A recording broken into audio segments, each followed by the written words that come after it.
शुरू करूं?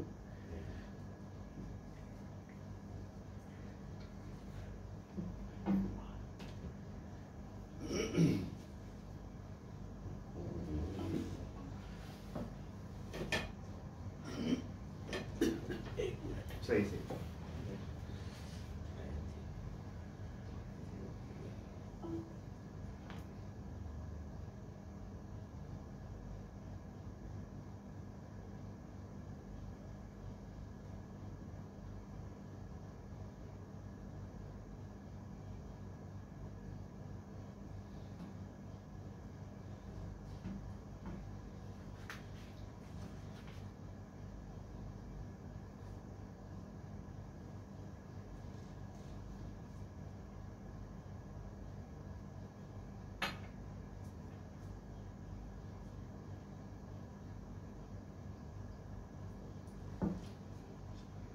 यही रख ले साइलेंट तो है ना?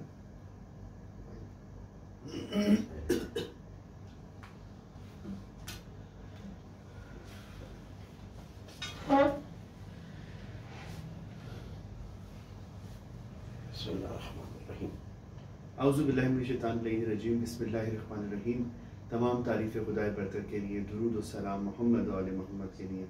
नाज़रीन किराम, मैं आपका मेज़बान ख़ावर रज़ा नक़वी क़ाइम टीवी की खुसूसी मुहर्रम ट्रांसमिशन में आपकी खिदमत में हाज़िर हूँ। आप तमाम देखने वाले नाज़रीन को बताते चलें कि हम मुसलसल हुसैन शनासी के मौजू पे बात कर रहे हैं और हमारे साथ मुसलसल मौजूद हैं मौलाना असद अली ज़ैदी, जो कि इस मौजू पे हमारे साथ बेहतरीन गुफ्तगू कर रहे हैं। आइए चलते हैं उनकी तरफ और उनसे मज़ीद आज इस मौजू पर हम बात करते हैं। जी क़िबला, अस्सलाम वालेकुम। जी हुजूर, हम मुसलसल मौला हुसैन के टॉपिक हुसैन शनासी पर बात कर रहे हैं, तो आज आप मुझे बताइए कि आज हम मौला हुसैन की किस मुनफरिद खुसूसियत पे बात करेंगे हमारे नाज़रीन के लिए? आप रोशनी डालें। औज़ुबिल्लाहिमिनश्शैतानिर्रजीम बिस्मिल्लाहिर्रहमानिर्रहीम। सन 1444 हिजरी के अशर मुहर्रम हराम की छठी नशिस्त है, 6 मुहर्रम है, और आप मुसलसल क़ाइम टीवी की तवस्सुत से हुसैन शनासी पर गुफ्तगू समाअत फरमा रहे हैं। और हम मुसलसल रोज़ाना इमाम हुसैन की कोई मुनफरिद खुसूसियात और उन खुसूसियात पर खुसूसन गुफ्तगू कर रहे हैं जो कि सिर्फ़ और सिर्फ ज़ात सय्यदुश्शुहदा में पाई जाती हैं, जो सिर्फ अल्लाह ने, ज़ाहिर है हमने अर्ज़ किया कि 14 का नूर, कुनूह, माहियत सब कुछ एक है, इनकी हकीकत एक है, लेकिन इमाम हुसैन की ज़ात की कुछ खुसूसियात ऐसी हैं जो सिर्फ ज़ात सय्यदुश्शुहदा में, और हम उन्हीं पे गुफ्तगू कर रहे हैं। और आज हमने मुसलसल तज़किरा किया काबे से इमाम हुसैन का क्या रब्त है, आसमान से इमाम हुसैन का क्या रब्त है, पानी से इमाम हुसैन का क्या रब्त है। तो आज मैं जिस मौजू पर गुफ्तगू करना चाह रहा हूँ वो है हुसैन और कुरान। यकीनन हमारे सामीन ने इस पर मुख्तलिफ तकरीरें भी सुनी होंगी, गुफ्तगू भी सुनी होगी, लेकिन मैं बहुत मुख्तलिफ और शायद नए ज़ावियों जो अपने सुनने वालों के लिए पेश करना चाह रहा हूँ कि इमाम हुसैन का कुरान से क्या रब्त है। सुभान अल्लाह। देखिए, सबसे पहले तो ये कि परवरदिगार आलम कुरान मजीद में इरशाद फरमाता है कि ए मेरे हबीब, वो लोग जिन्हें हमने किताब अता की है, यतलूनहु हक़्क़ तिलावतिही, बस वही लोग इसकी तिलावत का हक अदा करते हैं। वाह, सुभान अल्लाह। तो अब सवाल ये है कि कुरान का एजाज़ पता चले, तो ये कई मजालिस में आपने सुना है कि कुरान अगर मुर्दों पे पढ़ा जाए, ये सूरह मुबारक रात की आयत है कि मुर्दों पे पढ़ा जाए तो वो बोलने लगे, मसाफतों पे पढ़ा जाए सिमट आए, और पहाड़ों पे पढ़ा जाए तो चलने लगे। तो हमसे तो न पहाड़ चलते हैं न मुर्दा बोलता है। जाहिर है कि हम और गाड़ियों पे, बसों पे, ट्रेनों पे, हवाई जहाज़ों पे सफ़र कर रहे हैं, तो क्यों कर रहे हैं? हम आयत पढ़ें और एक जगह से दूसरी जगह चले जाएं। तो आयत में बड़ा कलीदी लफ्ज रखा हुआ है, यतलूनहु हक़्क़ तिलावतिही, जो तिलावत करने का हक है। तो कौन हक अदा करेगा? जिन्हें अता की गई है। तो अता किसे की गई है? ये भी कुरानी से जब पूछा तो कुरान ने आवाज दी, अल्लज़ीना आतैनाहुमुल किताब यतलूनहु हक़्क़ तिलावतिही उलाइका युमिनूना बिही, कामिल तरीन ईमान भी वही लोग रखते हैं और हक़ तिलावत भी वही अदा करते हैं। कौन? जिन्हें हमने किताब अता की। वो कौन? सुम्मा, सूरह फातिर में आवाज दी, सुम्मा औरसनल किताब अल्लज़ीना अस्तफ़ैना मिन इबादिना, वो लोग किताब के वारिस हैं जिन्हें हमने किताब अता की है। कौन है? जिन्हें हमने अपने बंदों में से मुस्तफ़ा किया। फिर उनकी निशानी क्या है कि मेरे हबीब कह दीजिए तमाम हमद अल्लाह के लिए और सलाम कीजिए मेरे उन बंदों पे सुभान अल्लाह जिन्हें हमने मुस्तफ़ा किया। अब गौर तलब बात ये अहमद मुस्तफ़ा से कह रहा है जिन्हें हमने मुस्तफ़ा किया, और शिया सुन्नी तफसीर शाहिद है कि जब से ये आयत आई तो पैगंबर अकरम की हयात मुबारक में रोजमर्रा में एक तब्दीली वाक़ हुई। उससे पहले भी सलाम करते थे, लेकिन जब से ये आयत आई तो 6 महीने तक बाकायदा पैगंबर अकरम अहले बैत के दरवाजे पर रुक के मस्जिद जाते हुए भी, मस्जिद से आते हुए भी कहते थे अस्सलामु अलैकुम या अहले बैत नबुव्वा व मादिनुर रिसाला। ये बात आपकी सुनी हुई है। तो अहले बैत में उस वक्त कौन है? जनाब सैयदा, जनाब अमीर, इमाम हसन और सैयद शुहदा। लेकिन ये सारी हस्तियां कुरान से वही रब्त रखती हैं, ये सब कुरान नातिक है। लेकिन जाते सैयद शुहदा को इख्तिसास क्या है? देखिए इन चारों ने, ज़ाहिर नबी पे कुरान नाजिल हुआ है जो साहिब कुरान है, जिसका अपना मौजूदा कुरान है, जिसपे नाजिल हुई किताब कुरान है, वो नबी, वो अली जो रकाब से रकाब कुरान खत्म कर ले। सैयदा कुरान पढ़े तो हूरों की तस्बीह छूट जाए और वो सैयदा की तिलावत सुने। इमाम हसन खुद नातिक कुरान आने से पहले गहवारे में कुरान की तिलावत करते थे। ये सारे वाकयात मौजूद है। लेकिन हाथों को जोड़ के बड़े अदब से इन हस्तियों की बारगाह में ये कहना पड़ेगा कि ए मेरे सैयदो सरदार, ए मेरे आका मौला, ए मेरी शहजादी, आप सब ने अपनी हयात ज़ाहिरी में कुरान पढ़ा। हुसैन ने कुरान वहां पढ़ा है जहां जिंदगी ही मौजूद नहीं है। देखिए कुरान पढ़ने के लिए मैं कुछ भी बोलूं तो मुझे पहले सांस चाहिए, फेफड़े चाहिए, हल्क चाहिए, लहवात चाहिए, जबान चाहिए, लब चाहिए, तो कहीं जाके एक लफ्ज बनता है। और जिस्म करबला में, और हुसैन ने यह बताया कि तुम हुसैन को कुरान से अलग नहीं कर सकते। और सूरा कौन सा पढ़ा? सूरह मुबारक कहफ। क्यों पढ़ा सूरह मुबारक कहफ? इस पे हम वक्फे के बाद गुफ्तगू करेंगे। लेकिन उससे पहले एक मौका अपने सुनने वालों के हवाले और करता चलूं। यहाँ एक आलिम ने बहुत खूबसूरत जुमला लिखा, शेख जाफर शूस्तरी ने भी लिखा और अल्लामा मोहम्मद हुसैन अली काशिफुल ग़िता ने भी लिखा, और वो जुमला मुझे बहुत हसीन लगता है, इसलिए मैं अपने नाजरीन, अपने सामीन की, नौजवान दोस्तों की नजर कर रहा हूँ कि अल्लाह ने कुरान को किताब तदवीनी बनाया और हुसैन को किताब तकवीनी बनाया। यानी ये लिखा हुआ कुरान है और हुसैन मुजस्सम कुरान है। जैसा जैसा वहां कुरान। इसकी सबसे बड़ी दलील क्या है? आप शब कद्र में जो आमाल करते हैं उसमें उठा के कहते हैं पालने वाले तुझे इस कुरान की अजमत का वास्ता। सर पे भी कुरान रखते हैं, अल्लाहुम्मा बिहक़्क़ि हाज़िल कुरान, पालने वाले तुझे इस कुरान का वास्ता। तो यही मंजर हयात नबी में भी नजर आता है। और वो कब? जब मुबाहिले के मैदान में गए। तो अभी ज़िलहज्जा का महीना गुजरा है और मुबाहिला आपने सुना और आपके जहनों में मुबाहिला है। जब पैगंबर अकरम चलिए तो आलम यह है कि कहा यह गया तुम अपने बेटों को लाओ, अपने बेटों को तुम अपनी बीवियों को लाओ, अपनी बीवियों को तुम अपने नफ्सों को लाओ। तो अली गए हैं, सैयदा गई हैं और हसनैन करीमैन गए। लेकिन गए कैसे हैं ये गौर तलब बात है। और यहीं से वो जुमला हमारे सुनने वालों तक पहुंच जाएगा कि जब नबी चले तो नबी आगे और वाली हम जनाब इमाम हसन अलैहिस्सलातु वस्सलाम नबी की उंगली थामे चल रहे, दरमियान में मलका कौनैन और पीछे अली आ रहा है, और वहां वहां जहां जहां सैयदा का कदम पड़ता है अली का कदम पर्दे के लिए आता है। लेकिन अब सवाल ये कि हुसैन कहाँ है? हुसैन को रसूल हाथों पे लेके गए क्योंकि कद्र वाला दिन है। जैसे हम शब कद्र में अपनी सच्चाई के लिए कुरान उठाते हैं और वास्ता देते हैं, तो रसूल इस कुरान नातिक को लेके आए कि पालने वाले बिहक़्क़ि हाज़िल कुरान, तुझे अपनी इस किताबे तकवीनी का वास्ता। वैसे तो ये सारे कुरान नातिक है, लेकिन हुसैन का कुरान से रिश्ता ये है कि कुरान को तब भी नहीं छोड़ा और सूरह कहफ की तिलावत करते रहे हैं इमाम हुसैन, और कई आयतों की तिलावत की। और वक्फे से पहले आखिरी जुमला मैं ये कहूंगा कि वास्ता दिया, किसका वास्ता? तुझे इस किताब तकवीनी का वास्ता। तो यहाँ एक जुमला और शेख जाफर शूस्तरी ने लिखा कि वैसे तो ये कुरान वो है जिसमें हर खुशकोतर, हर रत्ब याबिस है और कयामत तक के लिए, जब तक जमाना है तब तक इसमें हिदायत है। वैसे ही अगर शहादत का कोई कुरान बने तो उसे हुसैन इब्ने अली कहते हैं। सुभान अल्लाह। ये कुरान हिदायत है, वो कुरान शहादत। सुभान अल्लाह, सुभान अल्लाह। जी नाज़रीन, अब वक्त हुआ है ब्रेक का और हम थोड़ी देर में हाजिर होकर देखते रहेंगे क़ाइम टीवी। यहाँ ब्रेक था ना? सही है, सही। कुरान शहादत है ना ये? हाँ, आपने फरमाया कि हुसैन कुरान शहादत है, इस पे रोशनी रखी थी ब्रेक से पहले। जी नाज़रीन, हम ब्रेक से वापस आ चुके हैं और हम मुसलसल बात कर रहे हैं हुसैन शनासी के मौजू पर, और हमारे साथ मौलाना असद अली जैदी जो कि बेइंतहा खूबसूरत गुफ्तगू फरमा रहे हैं। आइए चलते हैं उनकी तरफ और मज़ीद इस गुफ्तगू को आगे बढ़ाते हैं। आपसे भी ये सवाल जी जी, आपने अभी ब्रेक से पहले गुफ्तगू फरमाया कि मौला हुसैन कुरान शहादत है, तो इस पर आप थोड़ी सी रोशनी डालिए। जी, ये ज़ाहिर इसकी तो बहुत तफसील बयान की जा सकती है और उलमा ने इस पर बाकायदा किताबें लिखी हैं हुसैन शरीक कुरान, और आप ज़ियारत में भी मासूमीन के पढ़ते हैं कि अस्सलाम अलैका या शरीकल कुरान। तो हुसैन कुरान के शरीक भी हैं और ख़ुद कुरान नातिक भी हैं और कुरान शहादत भी हैं। लेकिन देखिए, कुरान का अपना मौजूदा, एक मौजूदा हमने पहले ये बताया कि मुर्दों पे पढ़ा जाए तो वो बोलने लगे, पहाड़ों पे पढ़ा जाए तो वो चलने लगे। तो ये सब तो वो खुसूसियात है जिसमें पंजतन भी शरीक है।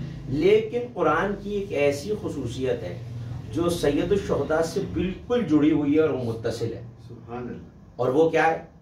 तो अब देखिए कि कुरान तिलावत क्या है, कुरान हिदायत क्या है और कुरान शहादत क्या है। तो कुरान का ये दावा है कि मेरे हबीब इन बंदों से ये कह दीजिए कि ये कहते हैं ये अल्लाह का कलाम नहीं है, और कुरान पे ये इल्ज़ाम लगाया गया कि नाउज़ुबिल्लाह ये अल्लाह का कुरान नहीं है और ये सरकार दो आलम ने नाउज़ुबिल्लाह नक़ल कुफ्र नवाशत अपनी तरफ से बनाया। तो कुरान ने एक ऐलान कर दिया, और इसका वाक़या भी बहुत मशहूर है कि इनसे कह दीजिए अगर ये सारे इंसान जमा हो जाएं और इनमें बाज के ज़हीर और मददगार भी बने तो ये इस कुरान की मिसल नहीं ला सकते। ले आओ मिसल, ये कुरान का खुला चैलेंज है और 1400 वर्षों से चैलेंज है और आज तक कोई नहीं ला सका। कुरान तो कुरान है। सूरह कौसर की 3 आयतें जब लटकाई गई काबे पर, तो ये कहा था नबी ने कि कोई चौथी आयत बना दे। तो ये कुरान का दावा भी, अच्छा कुरान नहीं ला सकते तो ऐसा सूरा ले आओ, सूरा नहीं ला सकते तो एक आयत ले आओ। इसका मतलब है न पूरे कुरान का जवाब, न कुरान के, अच्छा ये नहीं कहा कुरान ने कि सूरह बकरा का जवाब ले आओ, ये कहा है कि सूरह कौसर जो सबसे मुख्तसर सूरा है उसका भी नहीं ला सकते एक, क्योंकि सूरह कौसर की 3 आयतों के जवाब में एक आयत भी नहीं आ सकी। इसका मतलब है कि जो इसका बड़ा सूरा है उसका तो छोड़ ही दो, जो मुख्तसर है उसका भी एक आयत का भी नहीं। तो इस कुरान शहादत के भी किसी पारे किसी सूरे का जवाब नहीं आ सकता। इनमें ना अली अकबर का जवाब आ सकता है, सुभान अल्लाह, न अब्बास दिलावर अलैहिस्सलाम का जवाब आ सकता है, न कासिम नौशा का, ना हजरत अली असगर अलैहिस्सलाम का। देखिए मैंने कहा कि सूरह बकरा का जवाब तो छोड़िए, सूरह कौसर का भी। तो इसी कुरान शहादत के सूरह कौसर को अली असगर कहते हैं, सुभान अल्लाह, जो है भी कौसर, खैर कसीर है जो कभी खत्म नहीं होगा और है भी सबसे मुख्तसर। तो शहजादे की जिंदगी भी मुख्तसर है और 6 मुहर्रम में भी हम तस्करा करेंगे, जिंदगी भी सबसे मुख्तसर 6 महीने। और लेकिन कोई आज तक, बच्चे तो बहुत से हैं, गहवारे में जनाबे ईसा भी बोले, लेकिन जनाब अली असगर का जवाब नहीं है, हुसैन के शहजादे का जवाब नहीं है। अरे ये तो फिर वो सूरे हैं जो हुसैन के कुरान के सूरे हैं। हम तो ये कहते हैं कि जमाना हबीब का जवाब लाए, जॉन का जवाब लाए, जुहैर का जवाब लाए, हाफिज बिन शबीब शाकिरी का जवाब, और कोई ना भी मिल सके तो जो एक लम्हे पहले आया है उस हुर का जवाब नहीं आए। तो जहां हुरो जौनो हबीब का नहीं आ सकता जवाब, तो कुरान ये कह रहा है कि तुम सब मिल जाओ। यही वजह है कि हमने पहले प्रोग्राम में ये अर्ज किया था कि लोगों ने झूठा खुदा होने का दावा किया, झूठा रसूल होने का दावा, हुसैन होने का दावा नहीं किया, क्योंकि इस कुरान शहादत के लिए सूरे भी वैसे लाने चाहिए। बहुत तवील गुफ्तगू की है उलमा ने कि हर सूरे से इमाम हुसैन का रब्त क्या है। 114 सूरतें, लेकिन एक आयत में आपके हवाले करूं कि कुरान के बारे में कुरान का ये दावा है कि वनुनज़्ज़िलु मिनल कुरान मा हुवा शिफा व रहमतन लिल मोमिनीन वला यज़ीदुज़ ज़ालिमीना इल्ला खसारा। कुरान ये कहता है कि ये जो कुरान हमने नाजिल किया इसमें शिफा है और ये रहमत है मोमिनीन के लिए। तो यहाँ उलमा ने लिखा कि कुरान की आयतें शिफा है और हुसैन की खाक शिफा है, सुभान अल्लाह। तो इस कुरान शहादत की भी हर आयत शिफा है, और जिस आयत से शिफा मांगना चाहे उस कुरान में भी शिफा है। और इस कुरान की सिर्फ आयत है, यानी जनाब अली अकबर, जनाब अब्बास, जनाब कासिम, जनाब असगर, सिर्फ ये शिफा नहीं है, जहां ये शहीद हुए उस मिट्टी को भी शिफा बना दिया है। वाह वाह वाह, बेशक। एक एक, अब मैं तफसील में चला जाऊं तो बहुत सा वक्त लग जाएगा, लेकिन 2-4 मिसालें अपने सुनने वालों के हवाले करता हूं। अगर सूरह यूसुफ में हुस्न यूसुफ की बात आए तो इस कुरान में उसका जवाब अली अकबर की सूरत में रखा हुआ है। अगर कौसर की बात आए तो जनाब अली असगर, सुभान अल्लाह। अगर ये बात आए कि अंबिया की मदद के लिए अल्लाह ने हमेशा एक नासिर भेजा है, तो हुज्जत की मदद के मददगार के लिए हजरत अब्बास का जवाब रखा हुआ है। अगर कहीं अक्ल की बात आए, हुस्न की बात आए, नजाकत की बात आए तो जनाब कासिम का जिक्र रखा हुआ है। इसी तरह जहां जानिसारा ने हजरत ईसा की बात है, हवारियों की बात है, तो कहाँ ईसा के हवारी, जहां अल्लाह ये कह रहा है कि अल्लाह के मददगार बन जाओ, वहीं सैयदुश शुहदा के असहाब की जो ज़ियारत है उसमें ये जुमले मिलते हैं कि अस्सलाम अलैका या अंसार दीनिल्लाह, और कुछ ज़ियारतों में ये जुमले भी हैं अस्सलाम अलैका या अंसार अल्लाह, ए अल्लाह के मददगार हो। सुभान। तो जनाब ईसा के हवारी तो अल्लाह के मददगार हो जाएं, और वो जिन्होंने दीन इस्लाम को बचाया, आखिरी पैगंबर के दीन को बचाया, उस आखिरी मुजाहिद को अली असगर कहते हैं। जब सब शहीद हो गए तो हुसैन वो कौसर का सूरा लाए हैं कुरान शहादत का, जिसका जवाब नहीं मिल सका। जैसे मक्के के काफिर सूरह कौसर पे लाजवाब थे, वैसे 9 लाख के 9 लाख अली असगर की मुस्कुराहट पे लाजवाब थे। जब ये काफिला मदीने से चला तो एक बहन है जो हसरत से अली असगर के झूले को देख रही है, उस बीबी को जनाब फातिमा सुगरा कहते हैं। काफिला चला आजादारों, तो एक मर्तबा कुछ दूर पहुंचा था कि हजरत अब्बास ने आके आवाज दी, आका जरा काफिले को ठहरा दीजिए, कोई बीबी है जो आहिस्ता आहिस्ता इस काफिले के पीछे आ रही है। इमाम हुसैन ने सवारियों को रोका, अब जो देखा तो जनाब फातिमा सुगरा आ रही। कहा फातिमा सुगरा अभी तो बाबा को रुखसत किया है बेटा। कहा बाबा आखिरी बार मुझे अपने भाई की जियारत करा दी।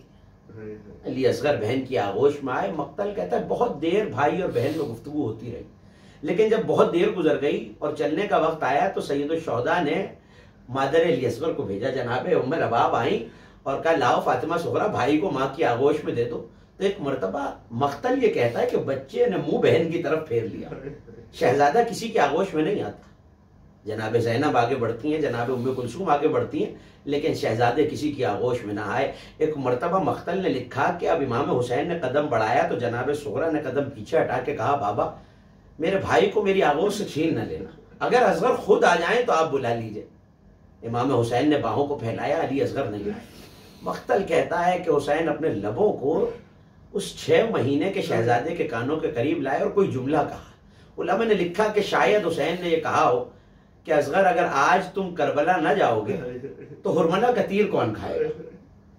जब सब शहीद हो गए तो एक मर्तबा इमाम हुसैन ने सदाए इस्तिगासा बुलंद की, हल मिन नासिरिन यंसुरना अमा मिन मुगीसिन युगीसुना, है कोई जो बेकसुल लाचार की मदद करे, है कोई जो हरम रसूल की हिफाजत करे। आजादारों, एक मर्तबा खैमों से गिरिए की आवाजें बुलंद, जैसे ही आवाजों का बुलंद होना था इमाम हुसैन खैमों की तरफ पलटे, कभी हम जिंदा ये रोने की आवाजें कैसी हैं। तो एक मर्तबा आवाज दी गई, जब आपने हलमिन की सदा बुलंद की मौला तो नन्हे से अली असगर ने अपने आप को झूले से गिरा लिया। अजीब मंजर था, क्या हौसला था जनाब रबाब का। कलाओ मैं शायद इसे पानी पिला लाऊं। सफेद रंग का कुर्ता शहजादे को पहनाया। शायद माँ जानती थी कि ये इस बच्चे का कफन होगा। मौला तेज धूप में अपनी अबा का दामन डाल के चले कि कहीं ये फूल धूप से कमला न जाए, और ये कह के एक मर्तबा आगे बढ़े और दामन को हटाया तो फौजी अशकिया समझी शायद हुसैन कुरान ले आए। एक मर्तबा आवाज दी कि तुम्हारी जंग मुझसे है, इस बच्चे की माँ का दूध खुश्क हो गया है, इसे पानी पिला दो। आजादारों, कोई जवाब नहीं आया। जब इमाम हुसैन ने 3 मर्तबा आवाज दी और कोई जवाब नहीं आया ना, तो एक मर्तबा आवाज दे के सैयद शोहदा मेरे मजलूम इमाम ने कहा शायद तुम ये समझते हो कि हुसैन इस बच्चे के बहाने पानी पी लेगा। और ये कह के फख्रे इस्माइल को इमाम हुसैन ने जलती हुई रेत पे लिटा दिया। अचानक क्या ख्याल है, बढ़ के हुसैन ने शहजादे को उठाया कि मेरे लाल तुम फख्रे इस्माइल हो, अगर आज अली असगर ने एड़ियां रगड़ दी तो शायद यहाँ चश्मा जारी हो जाए। ऐसे में हुरमला को आवाज दी गई, हुरमला हुसैन के कलाम को कता करो। इमाम हुसैन ने अली असगर को बुलंद किया कि तुम हुज्जत खुदा के बेटे हो मेरे लाल, हुज्जत को तमाम करो। खुश्क जबान को नन्हे से बच्चे ने होठों पे फिराया तो फौजी अशकिया मुंह फेर फेर कर रोने लगी। कैसा मंजर है कि एक नन्हा सा बच्चा अपनी जबान को अपने खुश्क होठों पे फिरा रहा है। ऐसे में बगावत का डर हुआ, तीर चला तो अब हुरमला ये कहता है कि बार बार मेरे हाथों से तीर छूट जाता। पिसरे साद ने आवाज दी, हुरमला हुसैन से डर गया या हुसैन के बच्चे से डर गया। आजादारों, वो कयामत हो गई। जाहिर है कि सारे मसाइब में बयान न कर सकूंगा, लेकिन 6 मुहर्रम है आज, अगर ये जुमला न पढ़ूं तो शायद शहादत अली असगर मुकम्मल ना हो। ऐसे में वो कहता है कि मैंने सहब शोभा तीर को कमान में जोड़ा, वो तीर जिससे ऊंटों को नहर किया जाता था। जब पिसरे साद ने पूछा कि तीर खता क्यों होता है, तो पलट के कहने लगा कोई बीबी है दर खैमा से जो आवाज दे के कहती और मला मेरे बच्चे ने तेरा क्या बिगाड़ा है। आजादारों, ऐसे में तीर चला और वो जुल्म हुआ जिसे आज तक कायनात ने याद रखा है और कभी कायनात भूल नहीं सकती। एक मर्तबा तीर ने बच्चे को गले से गले तक जिबा कर दिया। हुसैन चुल्लू में लहू लेते थे, आसमान की तरफ फेंकना चाहते तो आवाज आती है मौला कभी बारिश न बरसेगी, जमीन पे फेंकना चाहते हैं तो आवाज आती है मौला कभी अनाज न उगेगा। ये कह के इमाम मजलूम ने खून को मुंह पे मल लिया, इन्ना लिल्लाहि व इन्ना इलैहि राजिऊन।